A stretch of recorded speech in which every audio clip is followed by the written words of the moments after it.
Halacha tells us, as we mentioned yesterday, that if a person drinks wine or has cake or cookies before he starts a meal, whether he knew he was planning to start a meal or it was spontaneous and he changed his mind and said, you know what, let me have a meal.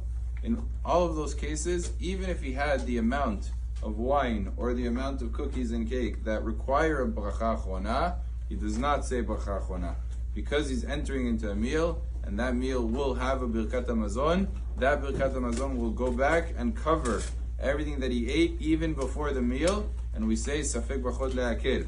The examples that I mentioned were wine and cakes, but it's lav dafka, it's not only those cases. Even if he doesn't drink wine, let's say he drinks water, he drinks other drinks, orange juice, apple juice, whatever he drinks, soda, the halacha would be the same. Even though wine requires ala gifen gifen, and other drinks are bo nefashot rabot, there's no distinction in terms of that.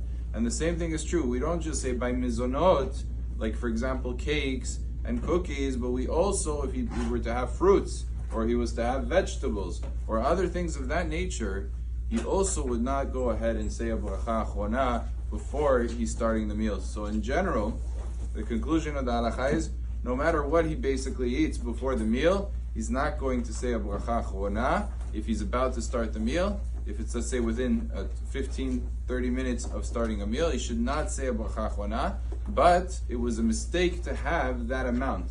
Meaning you should not have the amount that will require Beracha Acharona right before a meal, because then you enter into the safek of Safek Bachot Le'akil, and you don't want to enter into such a safek. So it's much better to, if you know ahead of time that you're going to have a meal, to have less than a kazait, and then you get yourself out of the safek. Baruch Adonai le'olam. Amen.